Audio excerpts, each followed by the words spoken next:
No. Sorry. No.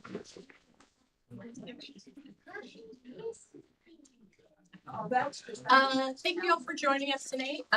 February 26th for the Richmond Community Schools board meeting. So please stand with me. Pledge allegiance to the flag of the United States of America and to the republic for which it stands, one nation under God, indivisible, with liberty and justice for all. Thank you. Please have the reading of the mission statement. Mission statement: Richmond Community Schools guide students on pathways of learning to a future of limitless possibilities. And the vision statement: Richmond Community Schools, a collaborative community nurturing mind, body, and spirit to prepare students for lives of choice, purpose, and service. Thank you. Moving on to item 2, celebrations. Dr. Ray. Madam President, trustees, I'm going to ask that Mrs. Bridget Hazelbaker, Director of Student Support, come to the podium to introduce tonight's honorees. And she's searching, and she'll find it. We're just going to ask that everyone use big voices tonight so the audience can hear us. So if you can try to project your voices this way, that would be fantastic for our audience members. All right, so we are celebrating 2 different groups tonight. We have the spelling bee winners from Hibbard's 3rd and 4th grades.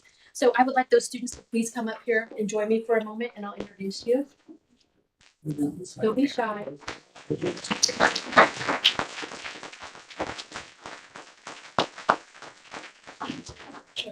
These are science fair winners. I'm sorry, yes, these are the science fair winners. So for 4th grade, first place was Bridge Boschke.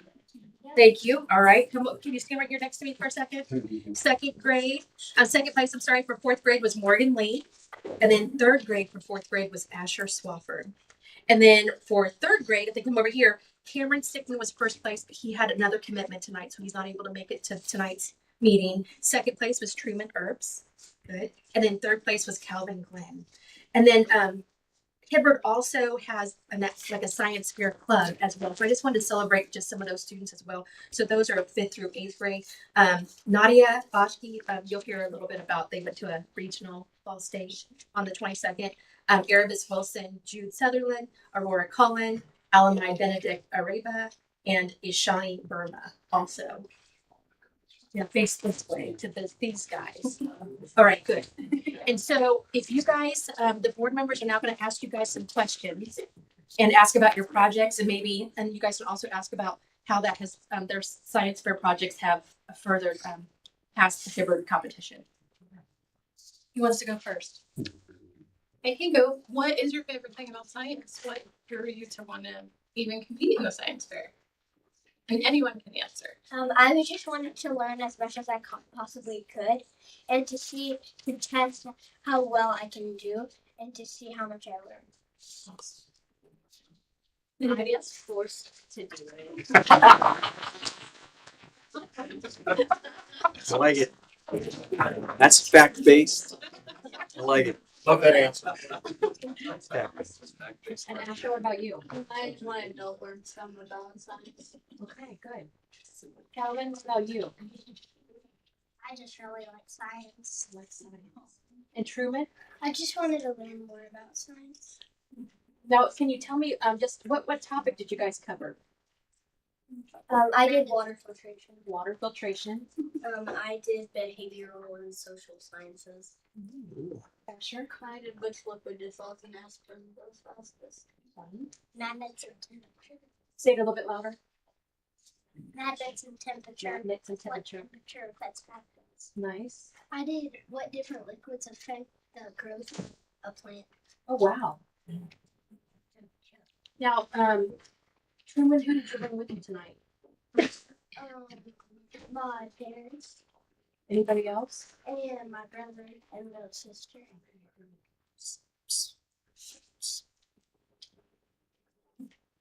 If we could have actually all You of guys, the parents all the parents. of the Yes. representatives or honorees, if the parents could please stand for a round of applause for you all's efforts as well. It's a big prize. The parents,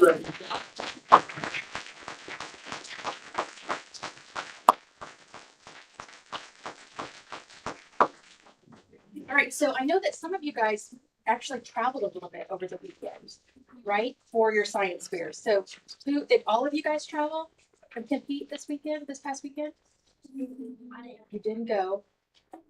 Calvin, tell me a little bit about where did you go for your science fair? We went to Ball State. And how was that? How did you do? I got first place on the third. That's very good. So it's first place out of third graders for Ball State at Ball State the regional competition. And then how did you guys do as well? I got first place out of fourth grader. I got an honorable mention and periodic table. Very nice, very nice. I'm curious to know if any of you all plan to be scientists as you grow older. Anybody show of hands? Okay, no? Okay. Not unless they force them to. Yeah, unless they're forced. And I safely assume that you all have some of the greatest educators, some of the greatest classroom teachers that you all have also been influenced and have learned from. And so we definitely want to also pay homage to them. So we'll give them a round.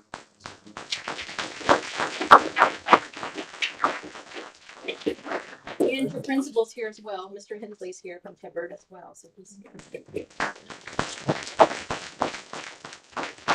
Questions? I would just want to say that I got to be a judge for the science fair. And so I met several of you and I was just so impressed with all of the students and how they could talk about their project and they knew, their hypothesis and worked through the scientific method and the process and came to their conclusions, and just the amount of work that went into it was very impressive. And I learned a lot. So kudos. All right, you want to get a photo? Can we just stand over here in this corner area? We're going to stand here in front of the crest and get a picture. This is the president of the school board, and then Dr. Wright is superintendent. Come You on, guys Zach. just stand down there. We'll get a Love picture. those shoes.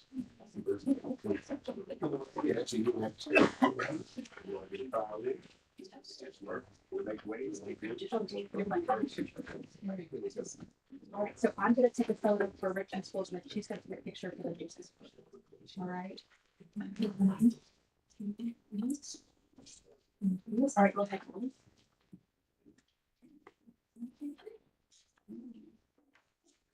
All right. All right. Thank you.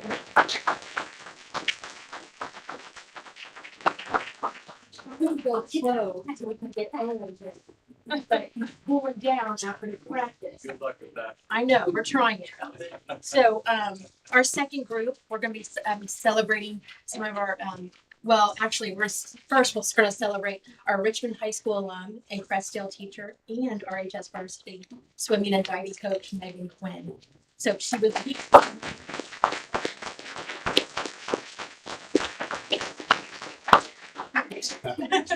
So she was recently named the 2024-25 Winter Sports NCC Swimming and Diving Coach of the Year. So congratulations. Thank you. That's really good. We actually have also some NCC champions in the house as well. So I would like for our NCC champions to please come up for a moment. And Owen is going to be fashionably late. Yeah, fashionably late. All right, so these RHS student athletes earned first place honors, NCC honors on January 11th. We had Owen Fowler, RHS senior, earned first place in boys 50 We yards. should wait 1 second. Yay! All right,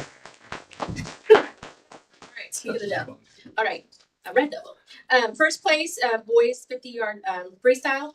First place, boys 200-yard freestyle relay. Then we also First place in the 100 fly, if I remember correctly. Yes. That's not right. No, it's wrong. I apologize. Thank you. All right, we'll need to add that for our notes. Okay. And then Layton, right here, is a Richmond High School sophomore. Got first place in boys 200-yard individual medley. First place in boys 200-yard freestyle relay. Anything else? The 400 relay and the 500. Okay. My note. All right, you guys are just going to introduce yourself. Incorrect. So And he's in the 400 relay as well. Yes. nice. All right. Go ahead. Just introduce yourself. Say what year you are in the high school, and then what you competed in for NCC. My name is Grayson Farmer. I'm a senior at Richmond High School. I competed in the 200 free, 2 free relay, 4 free relay, and I don't remember. it was the 100 free. Yes. And I won the 200 and the 2 relays. My name's Addie Jones. I'm a senior at Richmond High School, and I competed in the 1 meter diving, and I took first place. My name is Braxton. I competed in the 3 relays, the 2 medley relay and the 2 freelays, and then the 100 fly, and I got first in the 2 relays. My name is Brody Morgan, and I won the 1 meter diving for men. And then you also competed just yesterday. I Yes. understand. Can you tell us a little bit about that? Sectionals was on Saturday, and top 4 go to regionals, and I managed to get 3rd. And just yesterday, I competed in the regional meet, and I made the cut to go to the top 12, and I finished in 10th. Good job.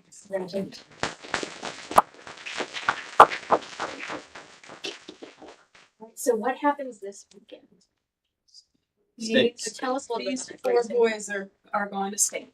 All right. Tell us a little bit about that. Have you gone to state before? Yes. So it's not a big deal, huh? Yeah. I have not. Yeah. Oh, you have I not. have not. See, there's like Oh, we're late. All right, good.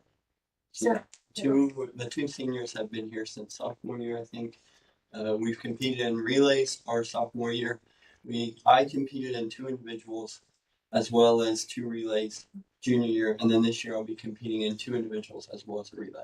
And currently, for my first individual, I am seated 3rd in the state, and for my second individual, I am 5th in the state.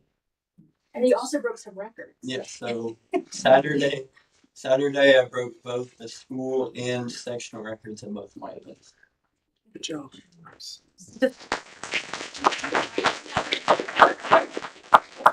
What are you guys, the seniors, what are your future plans? Well, I'll go first. That's pretty easy. I plan to attend Miami of Ohio. I'm going to be swimming there, and I plan to study physics. I plan on studying marketing at the Kelly School of Business. I plan to go to Coastal Carolina and South Carolina and study marine biology. I plan on working at Dot Foods in Cambridge for the foreseeable future. I plan on attending DePaul University to dive and study engineering. What about you, sophomore? What are your future plans? I don't know yet. Good answer. He's gonna keep swimming. That's right. Keep swimming. Any other questions? Anyone have anything? Congratulations. Congratulations. Only suggestion I would make, because I understand as a former basketball player, during tournament time, a lot of times we shave our heads. Not so much for aerodynamics, but in you all's sport, I understand that the less hair you have, the faster you may be. So I just suggest that, and if you I'm need some, shaving mine. you are shaving your head. Anyone else shaving their head? No, no. I'm recovering from that. Well, I'll say that again, as was mentioned, continue to represent us and represent the city only behind you. We are so very proud and excited as to what it is you all have done and continue to do. Seniors, the legacy that you've left is going to be built upon by those that come behind you. And so again, kudos to you all and Coach Quinn and the program, all your assistants and the family. Because again, as we know, the swimming community is a community. Yes. And it's a collective. And so kudos to all of you. And will those family members please stand up for our swimmers?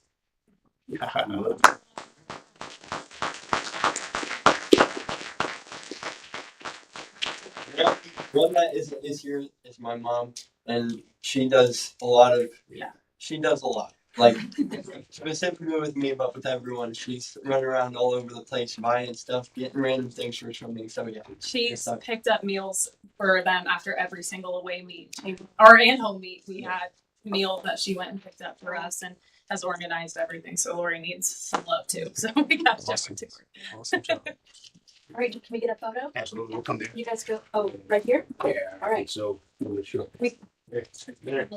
Hello, everything elementary kids. Shout to my head. We always have to practice with that. All right, well, that might be like that. All right, you can still go. Okay. Then do this.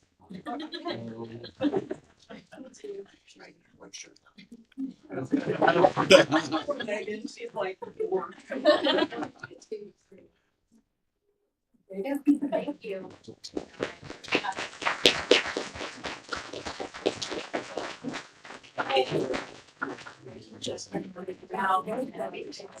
We got this.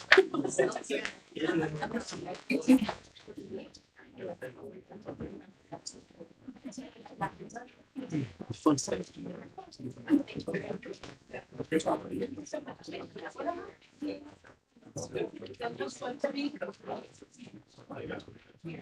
Next on my agenda, move into public commentary. Those who wish to comment at this evening's board meeting, the maximum time to speak is 5 minutes. Please keep your comments fact-based and within the time permitted. Comments are not to be personally directed or abusive. Comments recognizing the work of staff and students are always welcome. However, critical remarks concerning specific school personnel or students are to be made through the complaint process available in policy 9130. School board members do not respond to public comments during the meeting, so the board president will send you a personal follow-up. Please state your name and address before speaking. First, we have T. Washington.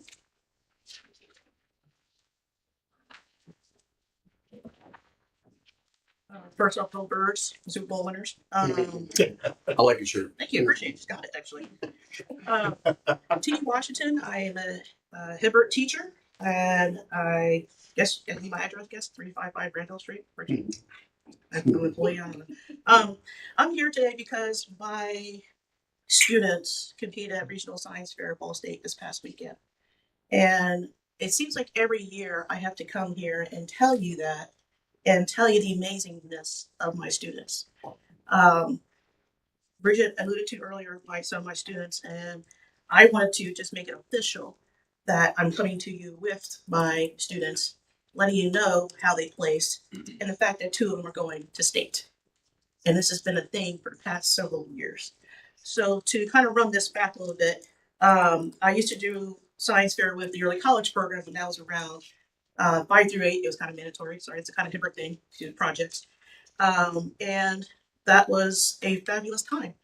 I brought a lot of students through Ball State. Again, lots of winners, particularly microbiology is a favorite category. But then early college went away. And so I had some students who wanted to still do science fair, even though early college wasn't around anymore. So I decided to start a science fair club. And that's been running now for the past 2 years. And like I said, my students have placed very well. I had 2 students last year that went to state. One of them placed top 5 in her grade in the state.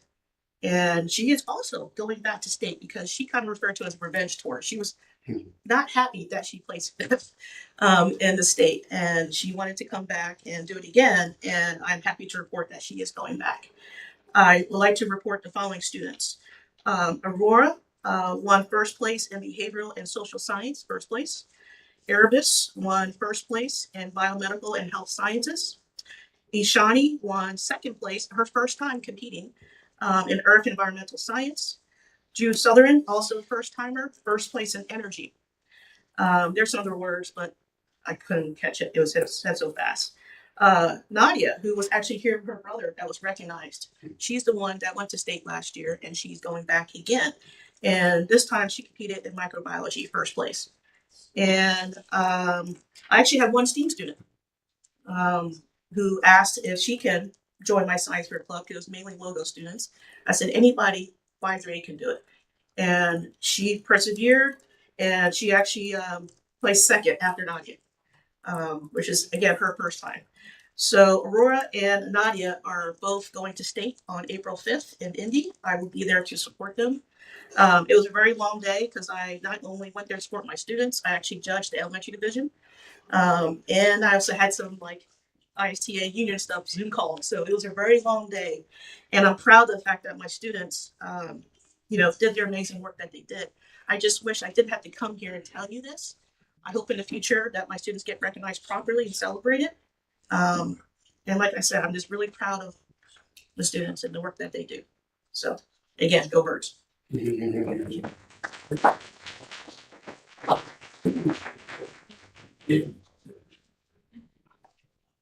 Next we have Jay Lee.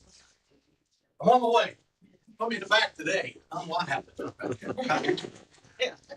Got my jacket up here. Hi guys, Jay Lee, RA president. I see y'all again. How you doing? Just real quick, I just want to talk about corporate discussion again.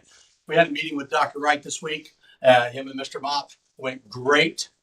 All right, we had a bunch of stuff that we talked about. Some of the things we talked about, we're already seeing action being fixed and sent out. So that's really really good. But we still need this corporate discussion instead of me disseminating stuff or other people disseminating stuff. If we have corporate discussion, we have all the schools there. They're all represented, and we do it. We had a meeting tonight. That's why I was running late. One of the things that came up today that reared its head today. We'll be talking. I already spoke with Mr. Mops. You don't know yet, but about it. And we're working an issue. And I found out that it's not only this one school, but it's several schools. And that's the purpose of discussion when we all get together. Because I don't get to see people at Fairview.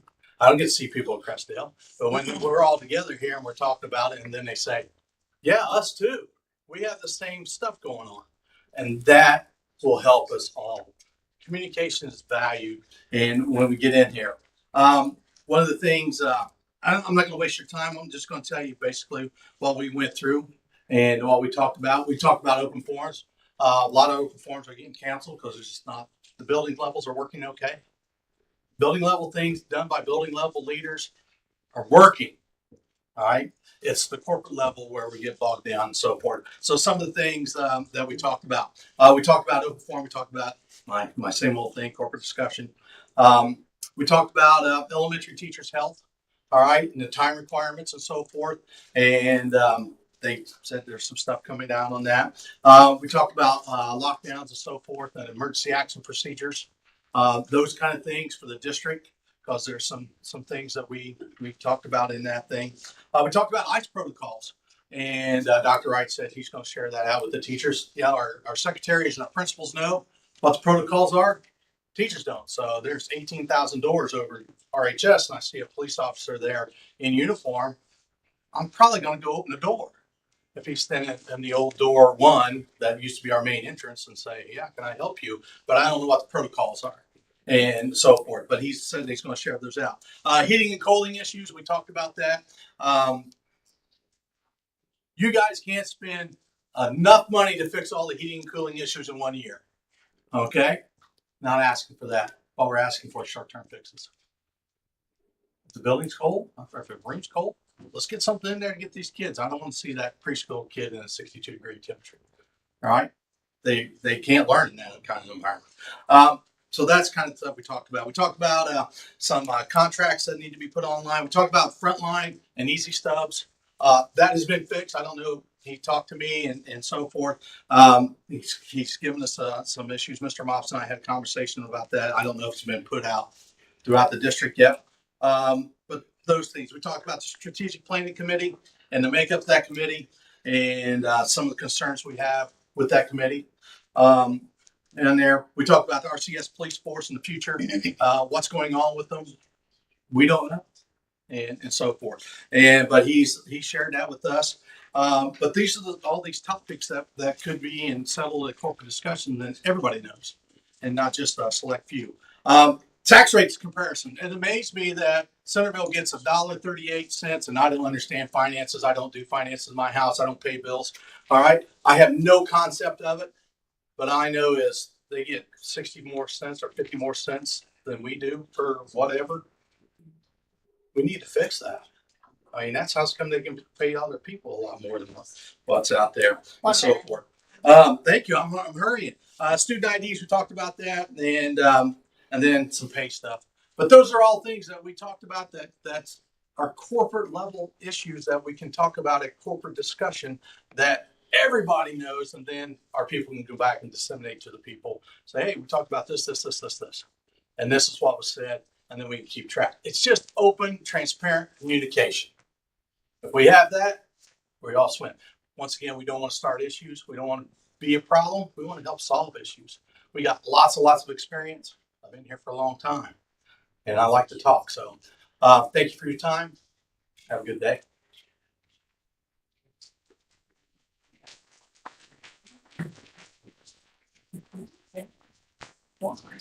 Brody Markin.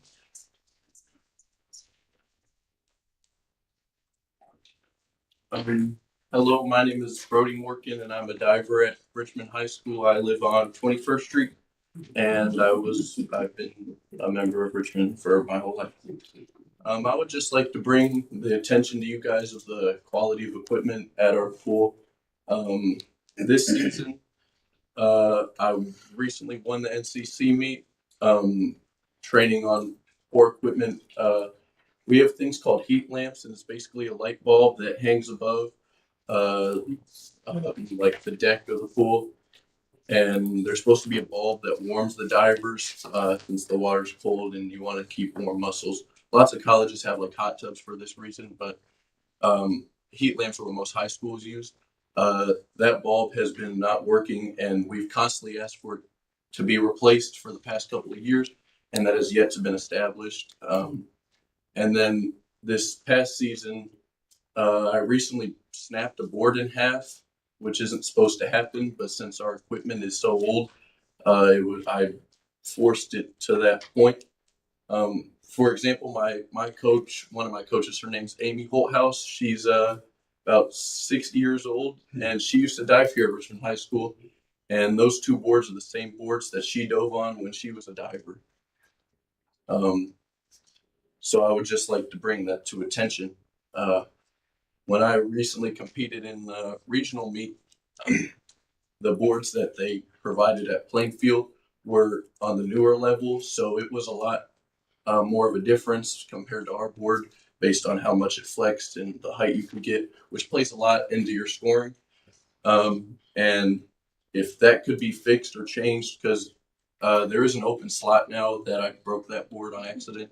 So if a new board could be installed for future divers to have that equipment for them to succeed, that would be excellent. Thank you for your time. Have a good day.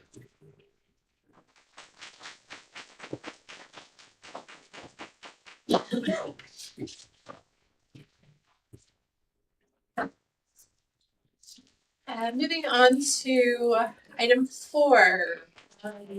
Dr. Wright, would you like to? Sure. Madam President, trustees, I'm going to ask that Attorney Jonathan Nates from Bowles, McKinney, and Evans law firm approach us this evening with his investigative report, analysis, and summation. Attorney Nates, we appreciate you being here, sir, and the floor is yours.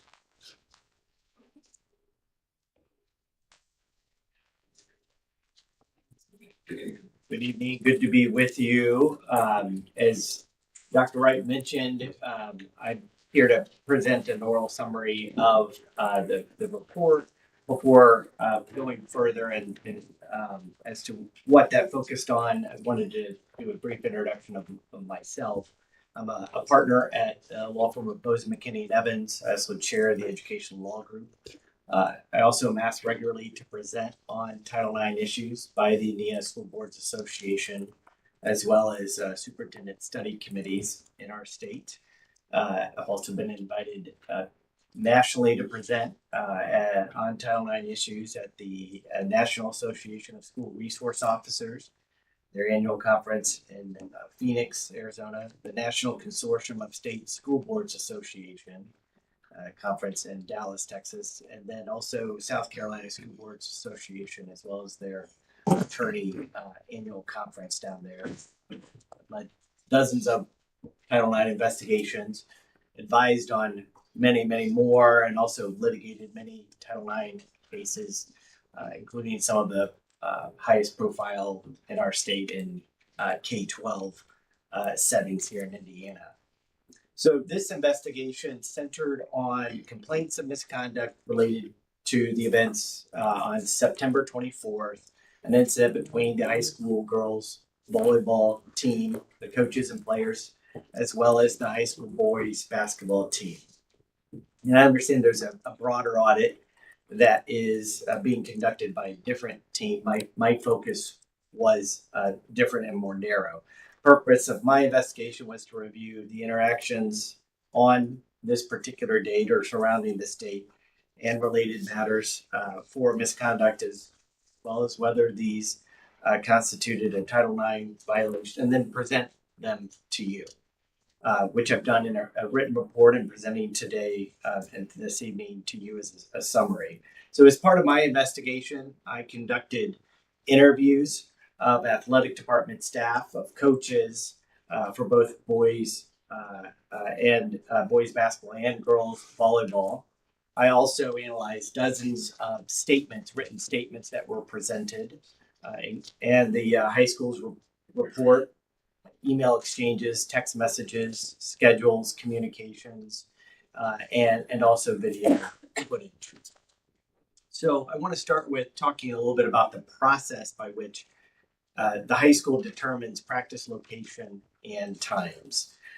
Athletic teams coordinate in advance of the season and communicate with the athletic department and reflects those schedules are reflected in Event Link, a mobile app and software program. And so generally, at least the practice has been around a month before the season starts. The coach communicates with the athletic department the proposed practice times and location. This communication is often verbal, often going to Assistant Athletic Director Rachel Etherington. And as after this occurs, that gets downloaded into Event Link, the dates and times. And then if there's subsequent changes, those also are reflected through Event Link. Now, all athletic coaches and assistant coaches, along with department staff, are able to view these schedules through Event Link. It's a publicly viewable calendar, but only athletic director Robert Lee and assistant athletic directors Etherington and Billy Wright have access to change those schedules in Event Link. And when there's a change on Event Link, that ultimately has to be approved in the Event Link by the facility manager, and that's Mr. Lee as athletic director. But there's somewhat of a software challenge here where even though there's a proposed change on the calendar and the change goes through on the calendar, it goes through while that request is pending, so that it can actually be changed on the calendar, even though Mr. Lee has not changed or has not accepted that change. Additionally, there's also communications by way of a weekly newsletter called the 380 Hub, where it provides a week in review of upcoming athletic events, competitions, processes, and procedures related to athletics. And in the September 16th edition of the 380 Hub, it talks about an internal policy where it says in-season sports have priority access to their respective competition facilities. Although the athletic department may make alternative decisions based on timing and capacity, in-season sports will generally have access to their competition facilities most of the time. This communication was viewed differently. Some coaches interpreted this to be an absolute right to play in your competition facility. The athletic department staff viewed it as intending to relay flexibility, preserving certain caveats, may make alternative decisions, and will generally have, and most of the time trying to include some qualifiers there. So that's the backdrop to the overall approval process and scheduling process. I want to now turn to use of the Tiernan Center and auxiliary gymnasium by the girls volleyball team and the boys basketball team. So for the month of July 2024, the girls volleyball team used the auxiliary gym at the request of Coach Morkin. There were 3 dates in July where they actually used both the auxiliary gym and the main gym, but used it the auxiliary gym for all of July. And then beginning in August of 2024, and for the full month of September, they were scheduled for the Tiernan Center Mondays through Fridays, 4 to 6 p.m. At that time, girls volleyball is the only indoor in-season sport. But on August 30th, Coach Morkin texted Assistant Athletic Director Etherington a request to change the location of the practice from the Tiernan Center to the auxiliary gym for the girls volleyball team.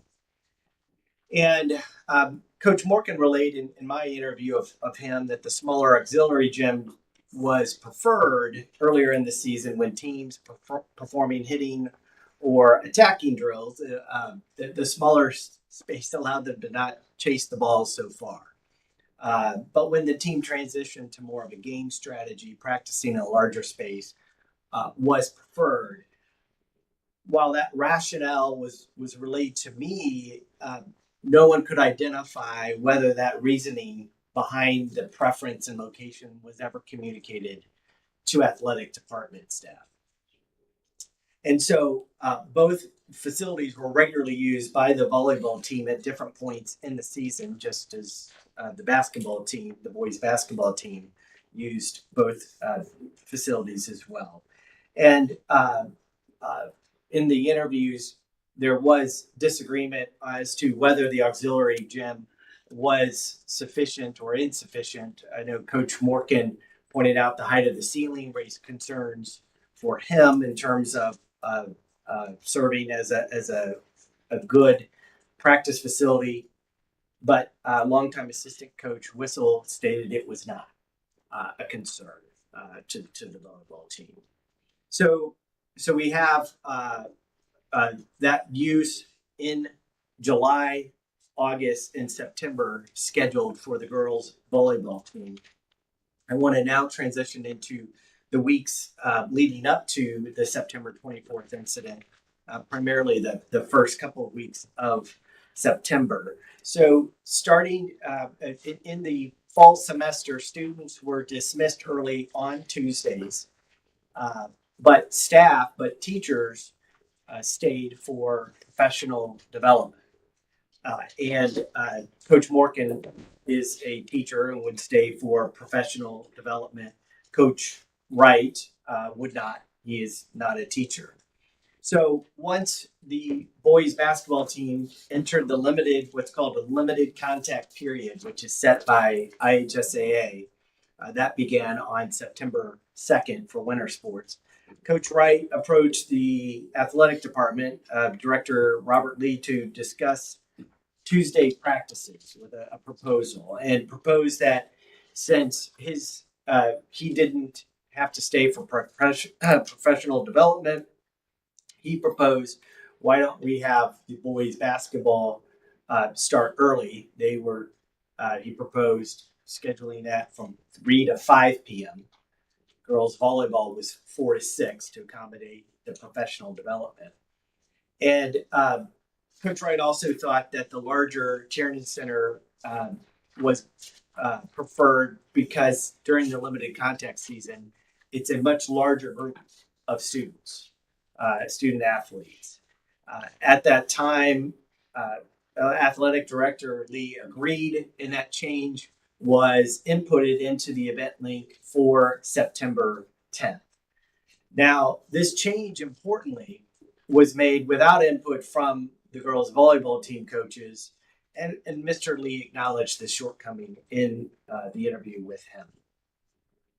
So the first Tuesday after the limited contact season for winter sports began was September 10th. And this was the first date it was implemented. And it appears that the event link change was only for September 10th. After that, September 10th, change in location. Members of the girls' volleyball team inquired about why they had been moved from the Tiernan Center to the auxiliary gym. Athletic Director Lee said that thank you for those questions. Let's pull in Athletic Director Etherington to Assistant AD to help answer those questions because she was facilitating that change. And it was at that time there was a reference to the August 30th text message and understanding that there had been a preference for the auxiliary gym at that time. Now, word got back to Coach Morgan that there was a misunderstanding that he had requested this change, and Coach Morgan spoke with Mr. Lee about this. Neither really recall a whole lot from that conversation. Mr. Morkin recalls vaguely relaying concerns to Mr. Lee. Mr. Lee recalls concluding the meeting early because of escalating emotions. Regardless, neither recall a whole lot from what was conveyed in that meeting. Fast forward to September 24th, because September 17th, the girls did not use either the Tiernan Center or the auxiliary gym for volleyball. They had I believe they had a home, they had a game and weren't using either court. So the next Tuesday, where this would have presented an issue, would have been the 24th. And what's remembered by Coach Morkin is that an event link change notice was sent in the morning, notifying coaches that the girls' volleyball team location was again changed from the Tiernan Center to the auxiliary gym. There wasn't a new conversation about approvals. That occurred back on or around the 10th of September. But it appears that there was an event link notification that may have gone out the morning of or around noontime on September 24th. So when the girls' volleyball team arrived for practice at 4 p.m. Or shortly before that on the 24th of September, they realized two things. They realized that the boys' basketball team were practicing in the Tiernan Center, and that the lines for the volleyball courts in the auxiliary gym were removed. And let me offer a bit about that, what we were able to find there. Regarding those lines, the corners of the volleyball courts are permanent lines in the actual floor.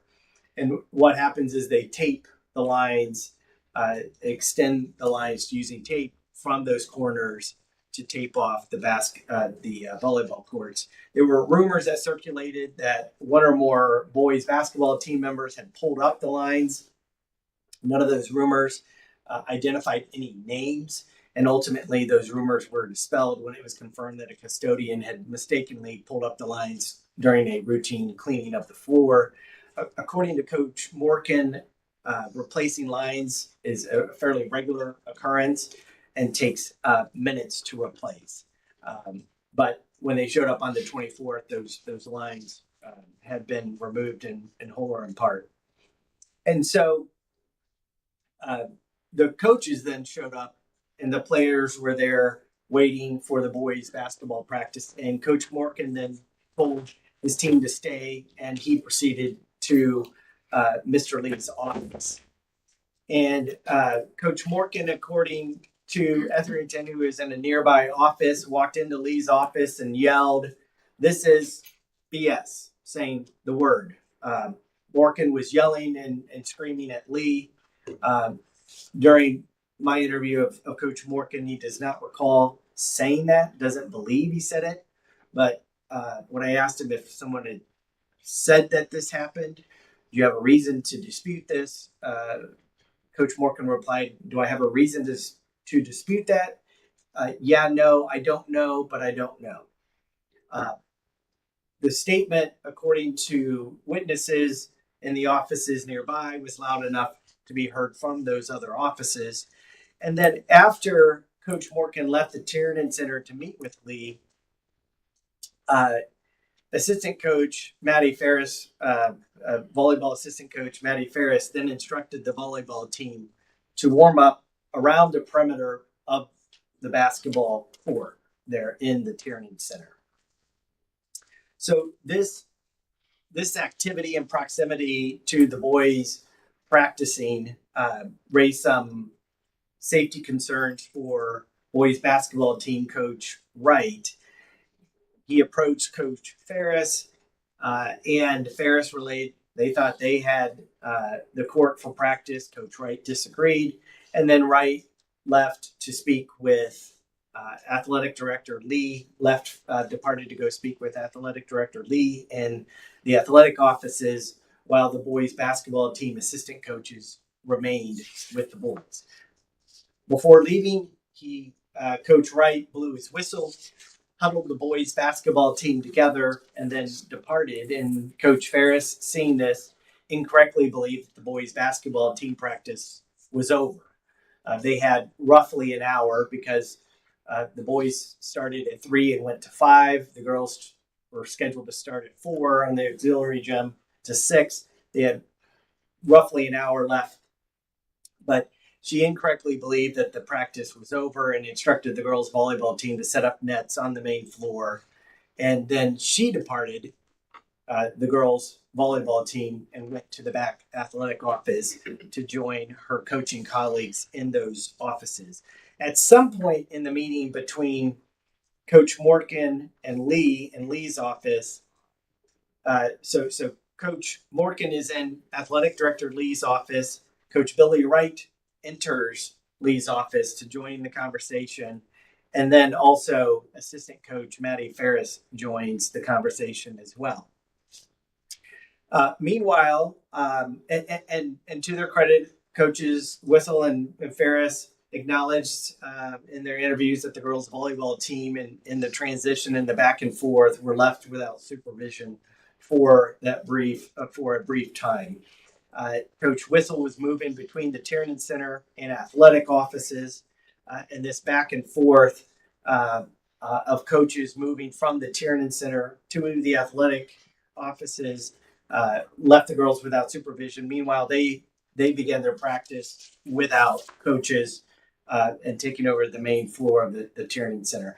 At some point, when the coaches were in athletic director Lee's office, realizing that all of the girls volleyball coaches were in his office along with Coach Wright, athletic director Lee said, well, someone needs to be with the girls volleyball team into the meeting, and they all proceeded to go out to the Tiernan Center. And there, the girls volleyball team was practicing. Ultimately, they left the Tiernan Center after Coach Morgan instructed them to leave, and athletic director Lee turned off the lights. In the interviews, Coach Wright recounted another incident on October 2nd, during which it's alleged the girls volleyball team stayed later at the Tiernan Center court than scheduled. According to the schedule, they were scheduled from 4 to 6, and the boys' youth basketball teams were scheduled from 6 to 7. Athletic director Lee does not recall this particular incident at all, and Coach Morgan's recollection was that the girls volleyball team did not displace the boys basketball team on this particular date. And so it really, the concerns surrounding that were not substantiated at all here. So moving to a Title IX analysis, whether this scheduling incident constitutes a violation of Title IX's equal treatment requirement in the context of athletics requires consideration of a number of factors. The U.S. Department of Education in 1979 issued a policy, its policy on how to evaluate these equal treatment claims in the context of athletics, and it remains the department's policy to this day.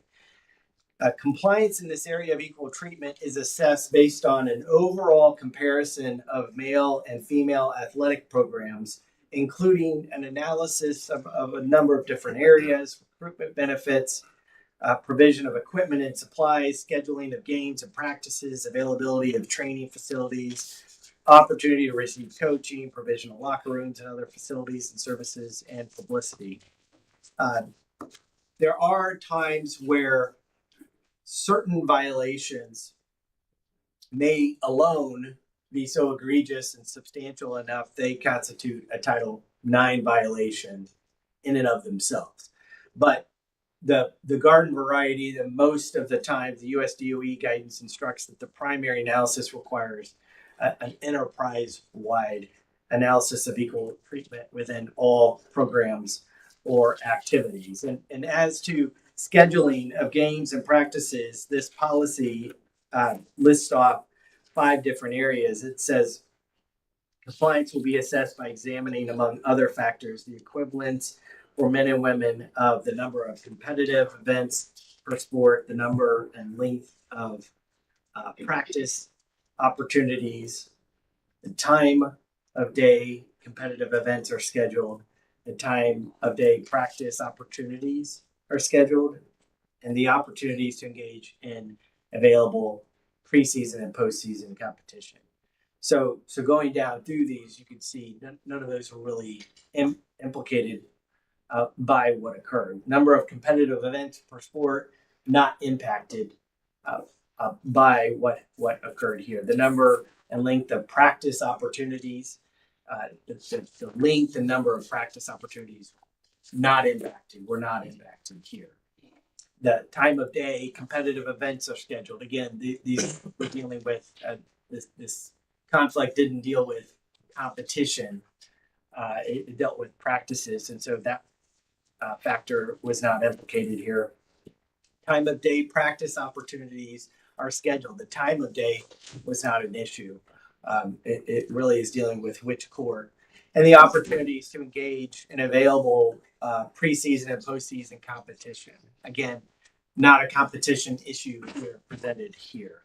So these events that were investigated did not impact, as I mentioned, competitive events, number or length of practice opportunities, or the pre and postseason competitions. Furthermore, the auxiliary gym would be viewed as adequate under the U.S. DOE standards. Indeed, the girls volleyball team requested that facility from time to time. Each gym is well maintained, and the girls volleyball, with the exception of these dates, generally has access to each gym, with the exception, as I mentioned, of these 2 dates. Therefore, in looking at these, not doing the holistic organization-wide analysis that's normally required, but just a narrow view of these would not constitute in themselves a violation of Title IX's equal treatment mandate. However, the expression of opinion on whether actions meet certain legal standards does not certainly condone, authorize, or excuse actions made leading up to or during these events. Those may be subject to different standard that the board is still considering. So, in closing, please allow me to offer some thoughts from what I've found. I see these events as presenting a teachable moment that we, I think, can all learn from. Teachable moment in how schedules are set, how changes to those schedules are decided and also communicated. A teachable moment on how conflicts should be handled and what professional standards we should expect in those moments. I believe the board has what it takes to help RCS learn from these moments and ultimately move forward for the betterment, I think, of the program and of the students in these situations. And so with that, if you may have some questions, but I'd like to open for questions. I guess I have a couple questions, just from what we heard from the public. I wanted to just clarify some parts that seem to stick. And as you covered these, and I just wanted to, did this incident in particular have anything to do with inequalities between males and females? That's something that. Yeah, and I think that's the purpose of that Title IX analysis is to really address that and confront that. And I think at its core, I think this seems to be a communication scheduling challenge than it would be anything where there's any kind of intent on the basis of sex that I did not see. Okay. And then I guess I'll just say this one because it's what I heard a lot also. Did this have anything to do with nepotism because of the one coach being related to our superintendent? I want to put that out there. Yeah, there were no allegations that Dr. Wright was involved in any of the decision making. That didn't. No one alleged that at all. Certainly didn't present any evidence on that. So that was not part. It wasn't presented as an allegation at all.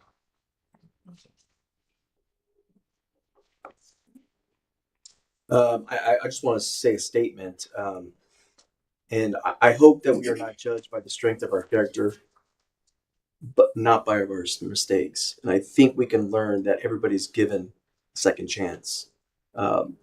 We all make mistakes. And I think learning from these moments, like you've said, this can bring light on how we can remedy the issue. Is that correct? I think so. Okay. Comment. And I'd like to, I appreciate your work. Obviously, it's very thorough, and I read your report and the oral presentation. I guess my takeaway is the adults in the room failed the students. At many opportunities, situations could have been changed. A team could have been pulled off the court. A coach could have been conciliatory. And all the AD staff and all the coaches. I think the blame lies on the adults in the room. The kids are here to learn, and they learned a lesson that adults don't always behave well. And so I hope that as RCS, we do learn from that and we do better, because it's really, when you go through the detail you did, there's so many opportunities. One adult could have made a different decision that would have alleviated the situation. And I think we have to really think about what we do daily in the corporation. Are we serving our students? Are we providing the best we can for our students? We're not making our jobs easier or more convenient. We have all these rules, many of which are just for the convenience of our staff. And so I hope we take that away and we work towards our students and providing the best possible that we can for them. The second point, and I didn't really realize this till you mentioned it, for Coach Wright, because a teacher can't practice, he's a paid administrator. He should be on the clock. Why is he starting basketball practice when he's on an administrative contract? That seems like a loophole that he squeezed in. Maybe not, but it's a little concerning. He would have a normally scheduled day, and unless he comes in early on Tuesday to end his day early so he can have basketball practice, that kind of seems like someone that's kind of starting their extracurricular pay before their administrative pay runs out. And I think that's a little bit concerning. And I think that's where we get this special treatment and things. And so I think it was maybe an honest mistake, but because the teachers are required to be there till 3:45, doesn't mean an administrator should be able to clock out and start basketball practice early. So, and maybe I'm totally wrong on that, but it seems a little, why would you have a 1 day different weekly schedule? So I hope we just remember we're here for the students, and the adult stuff should be easy. So thank you.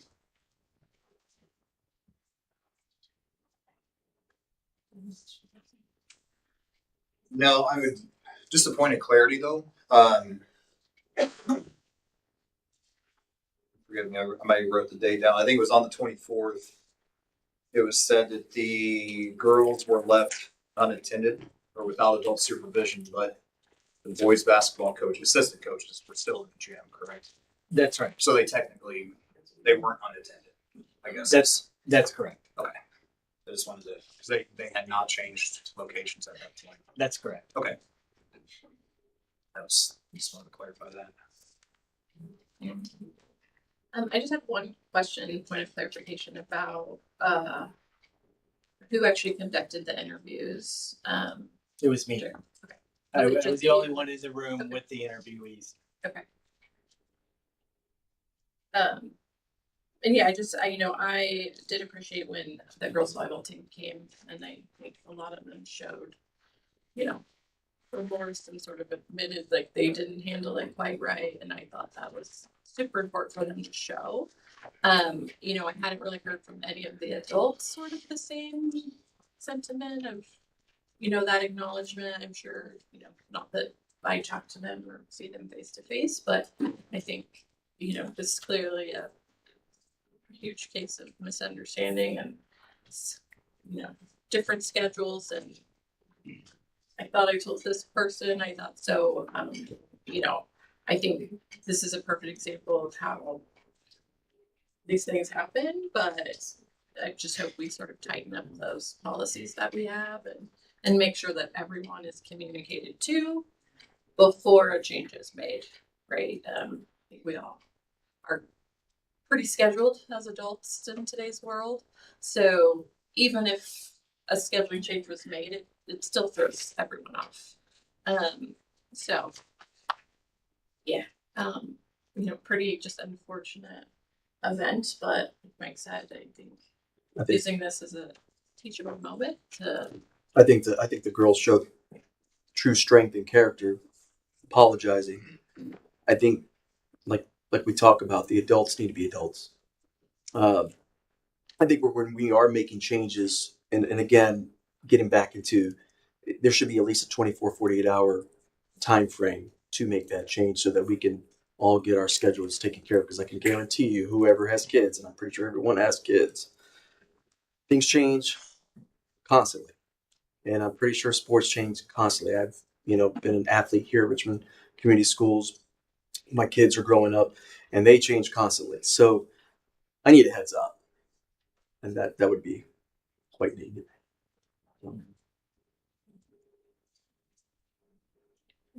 Anyone else have any questions, comments? Really appreciate your time. Thank you. Thank you so much.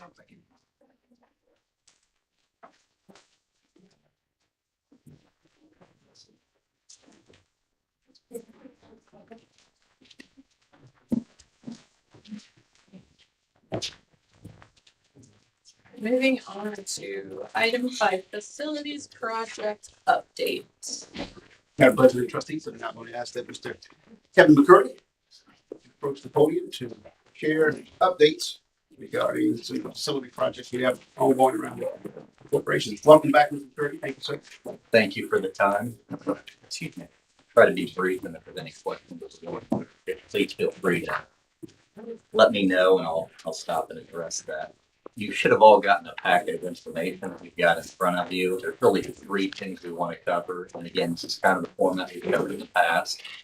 Tried to make this pretty straightforward, so any changes are highlighted in sort of that orange color that's on there. So we'll just start with the project budget summary.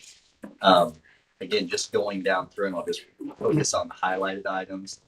The art room mechanical project, which is really the last ESSER 3 project, you can see that's hit 100% completion. So the art rooms have opened back up as part of that project. There were some at Four Corners, 2 restrooms that were renovated also as part of that project, and then a classroom adjacent to Four Corners that were renovated. So that work has been completed and turned back over to the school. We're kind of finishing up the punch list items and things like that, but everything is usable by the school at this point. Do we have, Yes. do we have a date when they'll, I mean, I heard that our rooms have not moved yet, so. I thought they had moved, and maybe I'm incorrect in that.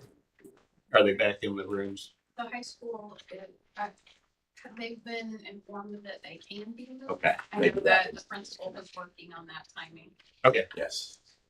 So I apologize. That's in process. I thought they had actually moved as of Monday, so it's no problem. They just wanted to Yep. follow up and double check. Fairview Structural, that is really done and in use. So those are those classrooms that were renovated. The only reason that's highlighted is it did get effectively 100%, even at saying 97. There's some work that they need to do to the lawn to finish that up in the spring. That's why we're going to continue to keep that on there and track it just to make sure we see that through. So once we have enough weather, we can get some grass seed to take root. That will be completed. The next project, library and art classroom re-roof. That's another there. It's showing 90% complete, 91%, but it's effectively complete other than punch list items. Just we don't have weather to be able to complete some of that work. So that's really the only reason it's on that schedule. Test re-roof. As I shared, there have been some challenges on that project, mostly brought about by inclement weather. There's only so many things you can do on a roof in bad weather. So it's really on hold. For the most part, there's some kind of finish up and tightening up and the areas that were already completed to date. And that's mostly trim work, just completing to get the weather tight details completed in those areas that were done really in the fall. But a lot of that work's going to be on hold until June. Okay, just as a neighbor, I noticed a slowdown. Yes. And at 61%, is that so? There's still about 40% of the roofing work needs done. Correct, and primarily, if you kind of think of the side that goes over towards where the track is there across the street. Yeah. Most of the work from that side is complete over to about the tower. If you think about kind of the main door there, then it's a lot of flat roofs, the low slope roofs, not flat roofs, where there are membranes to put down on top of that. So a lot of the shingle work and things like that have been done, as well as some of the low slope that's closer to that track side of the facility. So we've got a plan in place, or there are weekly meetings out there that are going on to make sure that the work that they're doing to button up what they've done previously is done to the satisfaction of the school, up to specs and plans. So that's going on, and then laying out that plan for going forward. And that's involved the facilities folks that are there locally. So within that building, those facilities folks, as well as the principal, to make sure it's not impacting the students because there were some activities that were making too much noise, potentially, especially thinking towards testing season. So we had those conversations as well to make sure that was not going to negatively affect students. So does that affect the classrooms at all, other than noise? Not really, other than noise. And I say that there have been some water leaks that have occurred as we've had some weather events and they didn't get some things sealed. There have been some dust that have fallen in spaces, just you're banging on things. And if there's not a ceiling above, that stuff has come down. So it's been the noise plus those distractions that really flagged, hey, we've just got to pause this. Let's button up what we've got. Not in this, I'll back up and say we knew going in this was a bit of a risk. It was going to take more than a summer to get it done. So we put on the table, let's try to set the table in a way that we can not have the impact on staff and students, and try to see how this goes. And it became more of an impact than we had hoped ultimately. So that was, let's pull back and just wait until June to reactivate the work that's going on. And we've even talked about with even some of the button-up work, there may still be some noise. Let's do a test before students are in. If it doesn't work out and it's making too much noise, even that will be held off on. So again, ultimately making sure that the staff and the students can operate in that space and are not being negatively impacted has been a high priority with that work. The next one, and I know this is on the agenda, the Dennis HVAC Phase 2 project for approval. What you are looking at there, when we look at the bid number, that is going to be higher than what you are approving. And the reason for that is what I have put in, and I made that note down there, that includes some post-bid changes that we're going to be making for that. So while the number that you're going to see is roughly 4.6 million, ultimately the project's going to be about 5.1, 5.2 in that range. In either case, well below the 7.3 that we had potentially anticipated. But the drivers for that are three items. One is we didn't actually bid in a 10% contingency. We want to make sure we include that, and if that's included as part of the approval process. And that was an oversight in the specifications that we caught when we were going through the post-bid interviews. The other was the fire alarm system. It had been bid as kind of an open source scenario, but in order to get the group that the school is using, New Era, as their norm for schools to simplify operations going forward, there's an additional cost of about $100,000 to do that. And then for controls, again, we had bid that as an open source scenario. We found out in order to go with one of the school's preferred vendors, we could actually save $2,500. So that's a slight decrease in cost. Ultimately, all of those changes get us to a total project that's the 5.166 that you're looking at there. So that is pending approval tonight, would be moving into construction going forward. The two things I will point out, just because the question will come up, well, gosh, why is it so much lower? I think there's a couple things. As we were going through the design process, we spent a lot of time with the principal, facility staff. We ended up actually cutting out quite a bit of fixed casework as part of that, moving towards more of a mobile, dynamic classroom that could kind of be more furniture based. So that actually cut out quite a bit of cost when you start thinking about 40 classrooms. You know, when you start cutting out lineal footage, and some of it was like 20 plus feet. Casework went away to really get it down to what teachers really wanted in that space.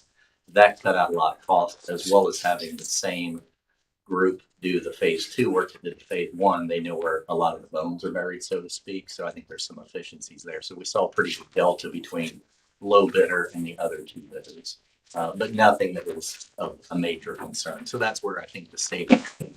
So, and we'll talk a little bit more about that in the third item we talked about that savings component. And just, yeah, maybe you'll get to it. So just to follow up, so that's $2 million. And I know we've been accused of, I guess, short funding projects or cutting corners occasionally, or not doing things to completion. Is there anything that's not, okay, this is checks all the boxes. So to be even more specific about answering your question, it checks all of the boxes, everything we talked about, getting the mechanical system 100% complete for all the work that was left undone at phase 1. And it does redo all of the finishes in all of the classrooms, as well as some of the administrative spaces where mechanical work is also happening. So again, it's not 100% of the finishes, but it is doing all the educational spaces that we had talked about and set the goal for. And frankly, went even a little bit further in some of the conversations we've had with principals, administrators as part of the design process. We ended up picking up a couple of additional spaces where we did some finishes that principals and staff in the building identified as these are problems. Can we pick this up while we're going? So in fact, we actually added a little more scope than I think the board had been aware of, even within that budget that we got to. So yeah, I mean, I think as a board, you don't want to hear 3 years from now, well, we didn't upgrade the controls then, or we thought we'd be okay. I mean, you've preached the philosophy for a year now.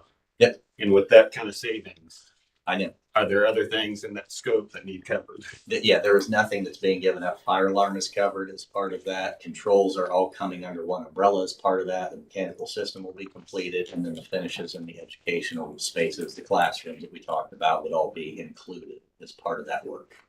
So no, we are doing the complete process. What would be left, which we knew and discussed, so this was not an unexpected, this is the plan, would be the hallways and some other common spaces like the cafeterias and gyms, things like that. We'll still need to have some finish work at some point because they are getting towards the end. But again, we knew that was going to be the case in a separate exercise. Thank you. If we turn the page then and look at the Baxter HVAC, this hasn't hit your desks, so to speak, but we did just receive bids. So what you are looking at is the low bid number anticipated for that of that 164,000. And again, I think we had shared previous that we thought it would come in between 150 and 200,000. So it pretty well fell in line for that. We had two bidders that were within that range. So we feel very comfortable that we've still got our steps to go through with the post-bid interviews. The additional, just dig in and make sure there's nothing missing before we bring that to you at the next board meeting. In fact, you'll be seeing that at the next board meeting. The others, Sir, if I may, yes, absolutely. This is going to be a weird question. This is the low bid, and we had two low bidders. What was the high bid?